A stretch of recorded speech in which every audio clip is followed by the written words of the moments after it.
In this episode, I talk about systems that reach out into their environment for new resources, but are unable to backfill their growth with sustainability.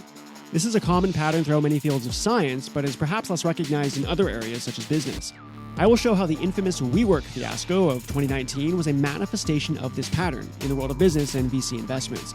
I will discuss the book The Cult of WeWork, Adam Newman, and the Startup Delusion by Elliot Brown and Maureen Farrell to highlight these patterns. Let's get started.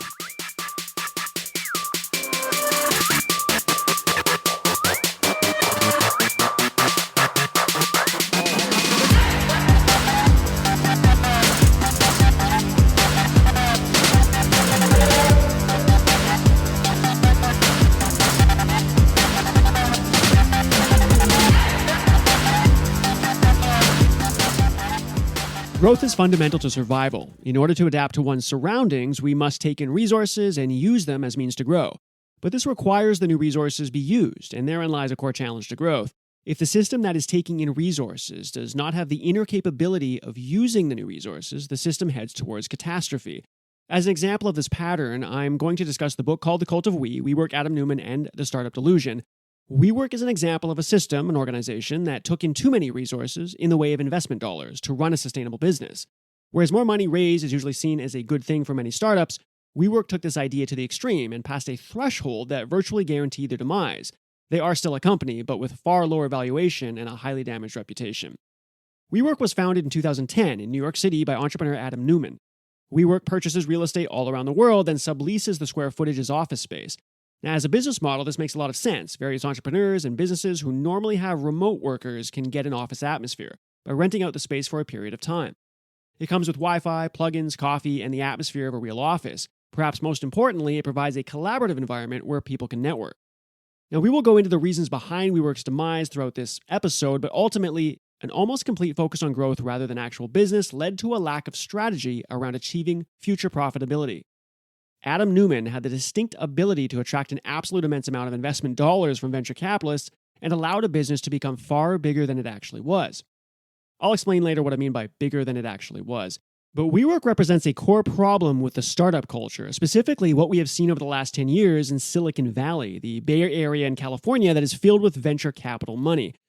The history of why so much VC money landed in Silicon Valley has to do with Stanford University and Hewlett-Packard. But we won't go into all that history here. What I'm more interested in talking about is the problem with a culture where there is more money than ideas. There is a culture of growth in Silicon Valley, so much so that the goal itself seems to be growth and bio more than sustainable business. As a quick background, there are two ways a company can look to become profitable: by bootstrapping their organization or by raising money through outside investors. Bootstrapping is when a company takes whatever revenue they make through doing business and feeds most of it back into the business itself. Revenue leads to marketing, hiring, and building whatever technology or service the company offers. The other route, raising money through outside investors, takes a very different approach. Rather than using whatever money is made to build up the company, the founders look for outside dollars to inject into the organization for growth. This way, a company doesn't have to wait around for game-changing money to roll in. By gathering money through rounds of fundraising, a startup can go from nothing to notable almost overnight. We are talking about the outside investor route in this article, as this is the path WeWork took to go from a company worth nothing to a company worth more than most can fathom, and doing so in a relatively short amount of time. Now, there's nothing fundamentally wrong with raising money. Companies with great ideas want to supercharge those ideas into the market, and that can only happen with a large influx of cash. But this episode is about systems whose growth rate is too fast. So the question is there such a thing as raising too much money? Well, the answer is yes, and to understand why, we will look at a number of common beliefs and problems that are baked into the startup culture, using the WeWork fiasco as the quintessential example of these issues. A common mindset in Silicon Valley is the so-called early mover advantage. Now, this is where companies look to move into markets rapidly to establish their idea and product or service first, thereby attracting the market and keeping customers. Imagine being the first with a digital camera or the first to stream movies over the internet at low cost. Getting in early before there's much in the way of competition seems like an intelligent thing to do in the world of business. But chasing early growth can actually leave early movers vulnerable to competition from later entrants. As outlined in an article in Harvard Business Review, a lack of sufficient product and/or services at attractive prices due to a mismatch between the business and an untested market can make otherwise loyal customers jump ship. So the notion of early mover advantage is the kind of mindset that tempts a company to grow far faster than it should. In order to move quickly and dominate a section of the market requires a company to have the means to do so. and that means having the cash to move in and dominate. But moving into markets too quickly can easily lead to an organization not having what it takes to actually operate within that environment.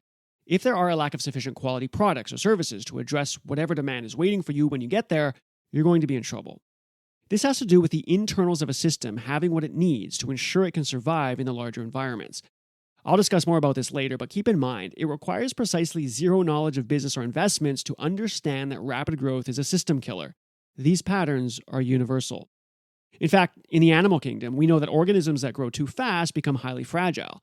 Studies have shown that the best nourished and fastest growing bacteria are the first to die when deprived of food. Organisms fed more than enough resources are primed for rapid growth and end up wasting energy resources. The biological fitness that is crucial for survival needs a balance between growth and survivability. In the WeWork example, Adam Neumann, the former CEO of WeWork, became bent on taking massive amounts of cash from investors focused almost entirely on the extreme rapid growth of his company. Now, such behavior meant his organization would not be able to backfill the rapid growth with a feasible business. I argue these red flags were obvious during the growth of their company, hindsight bias notwithstanding. How do we know? I often frame things in terms of computational tractability, since everything in life is a type of problem solving. If we are looking to survive in an environment, we have to solve the problems of finding resources, using those resources, and producing outputs that assist in our survival. Life is computational in nature, and any system within life is either doing a good or poor job at solving its core problem. As such, we know that when a problem-solving system depends on a number of parameters that grow too rapidly with respect to the size of the system will be unable to produce a solution to the problem. So when businesses are looking to enter new markets, they must themselves be a system capable of solving the new problems that arise when they get there.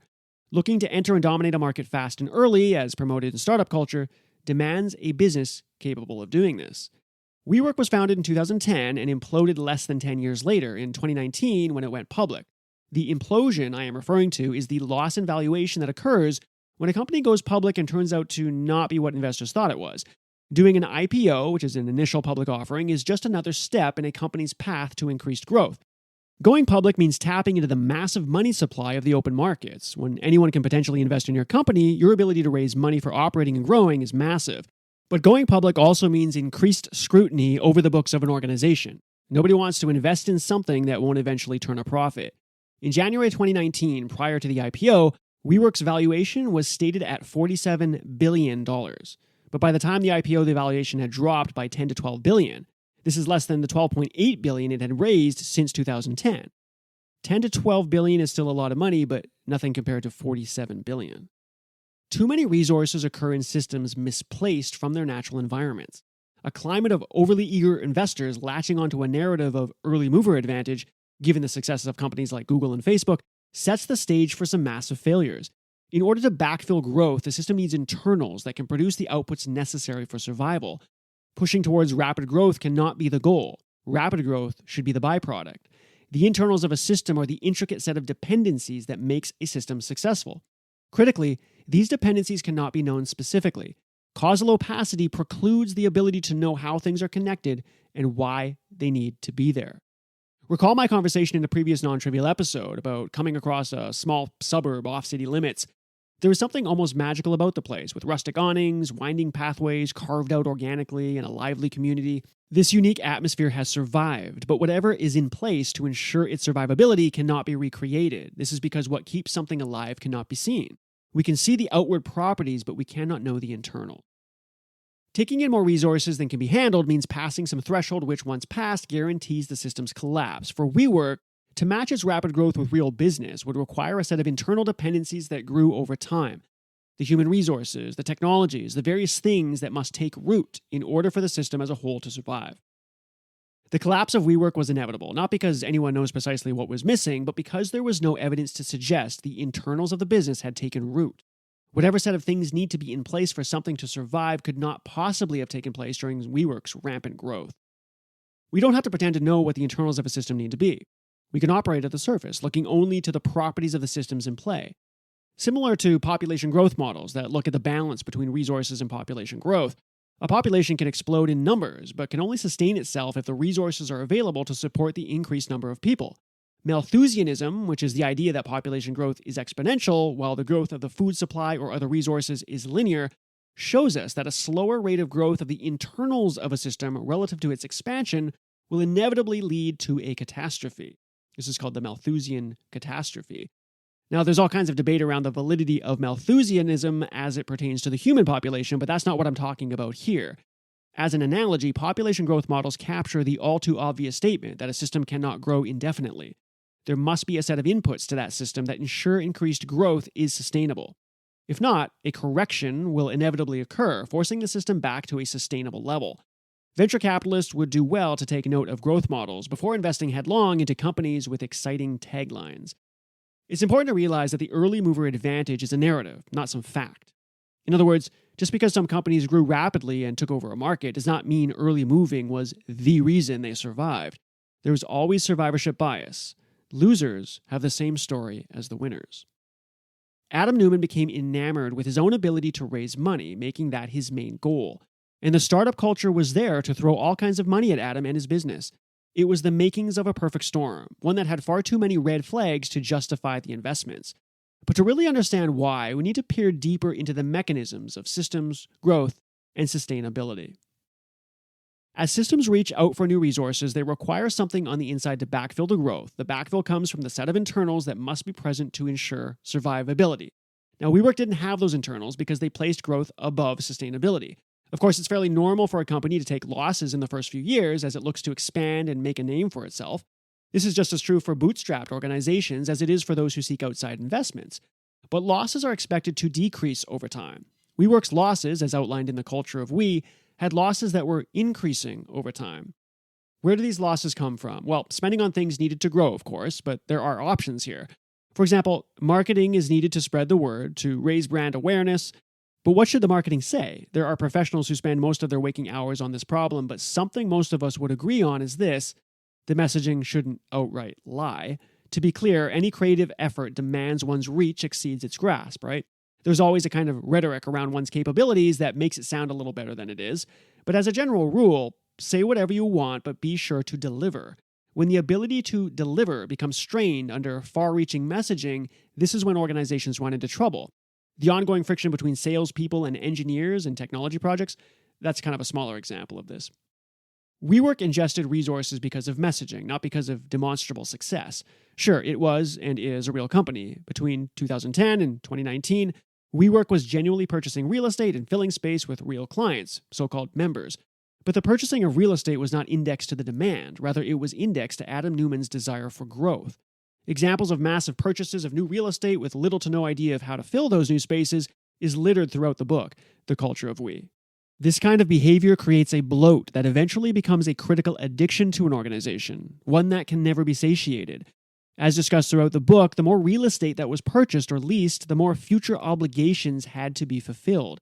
If these obligations are not met, it creates a massive deficit in the system.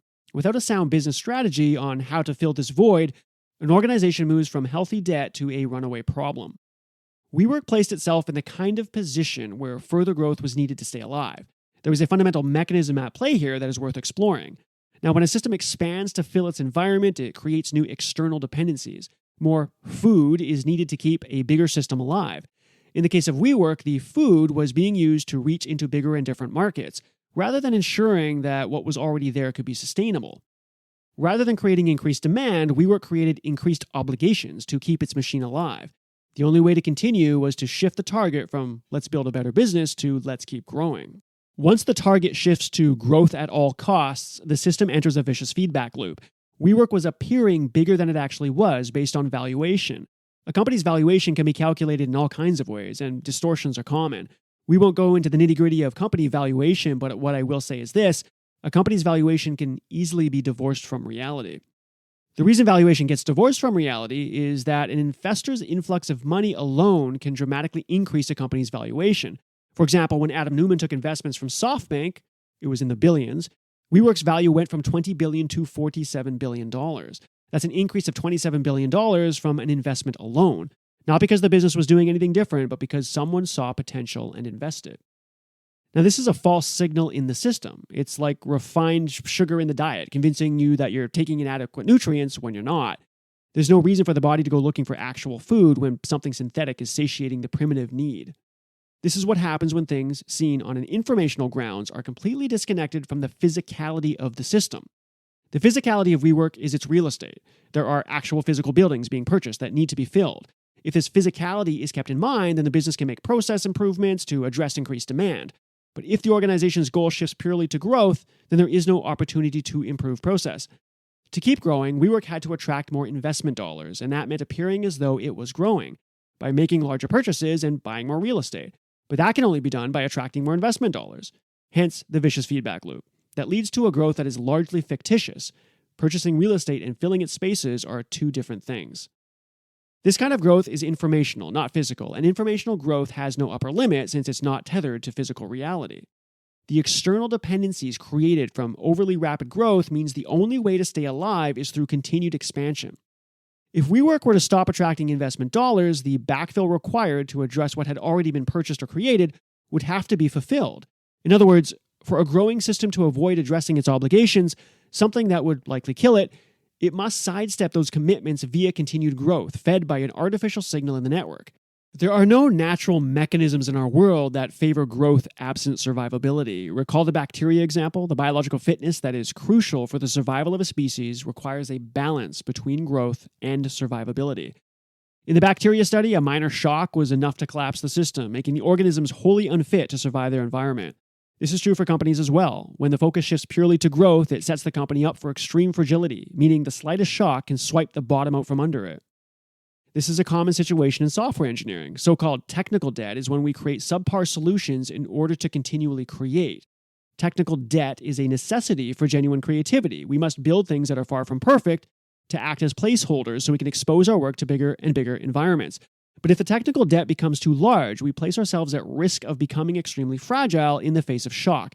When something goes wrong, too much technical debt makes it impossible to debug the issue. In other words, the code is too messy to find the problem. Taking the early mover advantage at face value, which is common in grow-fast cultures like Silicon Valley, can easily become a recipe for disaster. If a company passes that threshold where they can no longer debug the code, so to speak, because of the tech debt they took on by focusing solely on growth, they will lose the ability to correct the system. The only correction will be the complete overhaul of the company itself, as happened with WeWork. Adam Neumann put WeWork in a position whereby the company became incapable of solving the problems it needed to solve, to remain competitive and eventually produce real profits. Accepting endless investment dollars into the company meant the organization depended on a number of parameters that grew too rapidly with respect to the size of the system. In the end, you have to understand things in terms of computational tractability, even if you don't want to call it that. In other words, you have to think of things in terms of solving a problem and your ability to do it. When a business enters a new market, they must realize they are dramatically increasing the dimensionality of the problem, and higher dimensional problems require higher dimensional systems to solve them. Just as rule-based programming cannot solve problems like facial recognition, physical companies cannot solve the problem of information-level scalability and growth. In other words, you can't pretend a real estate company is a tech company. You might be able to make them work together, but you cannot divorce the underlying physical reality from the informational aspects of the system. Making rapid market domination the sole goal for companies like WeWork presents a host of red flags to anyone paying attention. But the temptation to be one of the biggest names around blinds us to such mechanisms. VC money is not a problem in and of itself, but like any area of life, the problem comes when a powerful tool is placed in the wrong hands. Any tool used for good can easily become a tool for bad when idealism replaces rational thought. Too many resources injected into a system not built to handle them will always lead to disaster, unless the system can be refactored in time to become what it needs to be to survive. The problem of overly eager investors is not too surprising. Investors want to believe they are doing something other than making random bets, and that means latching onto some narrative about why certain organizations have promise over others. The problem is narratives are just that, stories we concoct in our mind about why something was successful. While some companies will grow rapidly and dominate a market, this does not mean endless growth and extremely high growth rates are a valid approach. A system needs the right internal structure to survive, dependencies that cannot be known, but can knowingly take root if the system is allowed to grow at a reasonable rate. These are opaque dependencies, and so, as with any non-trivial situation, the decision is based on something simple. Don't grow too fast. Just as the small suburb off city limits was carved out organically, helping ensure its survivability, so too must an organization grow at a reasonable rate. There is no hard rule for knowing where this threshold is. It is a balance that must be checked regularly against ego and the temptation to dominate. It takes a mature CEO of any company to not let blind ambition obfuscate otherwise obvious red flags. As with Malthusianistic warnings of potential population die-off, there is great wisdom in attending to one's ability to meet the increasing demands of rapid growth. WeWork had a linear business that was acting as a non-linear one. WeWork's rebranding of its company as a technology startup divorced it from the physical, all-too-linear reality of a real estate company with limited growing potential. A continual reach into new environments leaves a company with the choice to either regularly refactor the organization to handle the growth or risk passing the point of no return, where collapse becomes inevitable. You cannot take that which works on a small scale and operate it at a larger scale. Increased dimensionality demands changes to the makeup of the system. WeWork never made the changes necessary because it didn't focus enough on the business itself. It wanted the growth, but didn't want to put in the work to get there. Business is not about investments, not ultimately. It's about creating something that delivers real value. The VC culture does a lot to work against natural growth. Many investors are not thinking about how systems work at a fundamental level. They just know they want a return. In the case of WeWork, we aren't talking about investors who made bets on a bad strategy. They made bets on no strategy. They made bets on rhetoric and allure alone. By the time WeWork went public, there was no chance for early mover advantage because there was barely a real business in place, at least at the level they promoted themselves. Reality will eventually make you show your books, and you better be ready when it does. Again, there is nothing wrong with taking losses and acting outside your comfort zone. But if you push your reach beyond your ability to backfill the artificial scale you placed yourself at, you'll be in trouble.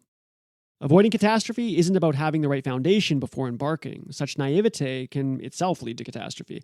Survivability isn't about having the right stuff up front. It's about having the right process that brings the right stuff at the right time.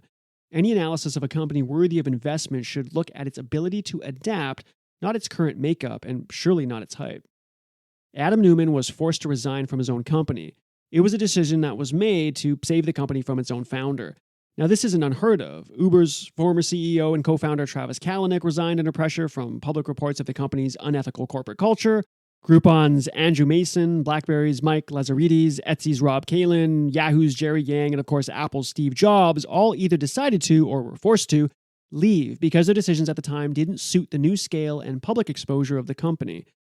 I like to say what gets you there isn't what keeps you there. The kind of personality that allows something to grow and expand into new possibilities is often counter to the personality that allows things to remain operational at scale. There is a needed chaos to bring about change and embark on new frontiers, but at some point, those new frontiers must be tamed into something more akin to a well-oiled machine. Anyone who has worked with both small and large companies can see the stark difference. In fact, both sides of the equation often admire each other. Smaller companies wanting the size and influence of larger competitors, and large companies wishing they had the scrappy creativity of their smaller rivals. There is a point where the ability to solve the problem at hand is no longer tractable. A different scale requires a different machine, one able to handle the level of complexity. WeWork treated itself as a technology company when it was in fact a real estate company, and that ensured WeWork could never solve the problem of becoming profitable at such large scales. The deflation of its once high valuation is a consequence of handing too much power to a company that did not have the internals to operate at that level. Entering new markets with no ability to serve them leaves massive gaps in the economy. Thousands of workers are betting their livelihoods on a company that is meant to do something real. The tendrils of the organizations are reaching out into all parts of the market thanks to billions of investment dollars. These are the external dependencies I discussed earlier. When the system collapses, these dependencies are still there with nothing to address the needs. Employees expecting stock option payoffs, building owners expecting tenants. The collapse isn't confined to just the system itself. Rather, there is a cascade of destruction that branches out. This is something more investors need to be aware of. Making a bet on a company is ultimately making a bet on many people's lives. To lose $27 billion isn't just money going up in smoke. Whatever commitments were tied to that $27 billion are left standing. There's a lot of damage left in the wake of poor decision-making, especially ones bent on acquiring such massive scale. There are real lives tied to companies and their growth, and this can be easy to forget when everything is viewed through the lens of ROI. The biggest investor in WeWork was Masayoshi Son, the Japanese billionaire technology entrepreneur who founded SoftBank. Masayoshi Son created a $100 billion vision fund, which was intended to invest in emerging technologies like AI, robotics, and IoT. The book, The Cult of We, discusses various anecdotes about Masayoshi, which could make its own interesting book. Masayoshi Son was perhaps even more aggressive than Adam, and acted as his major mentor throughout much of WeWork's rapid growth. In one meeting, as an example, which was like a 5-minute car ride, Masayoshi Son agreed to invest $4.4 billion into WeWork. It is these kinds of numbers that cannot possibly be handled by a company without a genuine scalable business model. As a side note, Masayoshi Son has the distinction of losing the most money in history, which is about $70 billion during the dot-com crash of 2000. He has since come back from that. It is personalities like Masayoshi Son's and Adam Neumann's that push forward relentless growth. Now, companies can benefit from these archetypes, but they become dangerous and unwieldy when the constraints are completely removed. This is just another obvious pattern. Complete autonomy never converges to good solutions. Neither does overbearing control. As with any individual or society, the key is to learn where to strike the balance between order and chaos. I think a good way to view this is in terms of a ratio between external and internal dependencies. The bottom falls out of systems once the external dependencies outweigh the internal dependencies. In the case of WeWork, the external dependencies were all the agreements and obligations the company made in pursuit of its growth, whereas the internal dependencies were whatever took root in terms of a real organization that delivers value. Due to the causal opacity of internal dependencies, or the things a system depends on to ultimately survive its environment, it's too easy to grow beyond your ability to sustain the growth. There is no fundamental analysis that will reveal whether an organization has what it takes to ultimately survive a given growth rate. What can be done is to look at what an organization has already survived and assess a reasonable rate of growth from that. Was WeWork surviving genuine market stressors? Well, no, at least not the kind that should accompany such a large valuation. Its survivability wasn't being tested since it was placed in an artificial setting by a hyper-inflated valuation. Just as we cannot recreate the success of some long-lived suburb, we cannot look to large, successful companies and merely recreate their success. This is a fundamental flaw with the study of successful companies in order to devise one's own approach. The set of dependencies that make something successful cannot be known. Even if they could, it's statistically impossible that whatever worked for one company is going to work for another. This requires nothing more than an understanding of how systems survive in complex environments. When the guts of an organization have not taken root in lockstep with its rate of growth, the bottom falls out.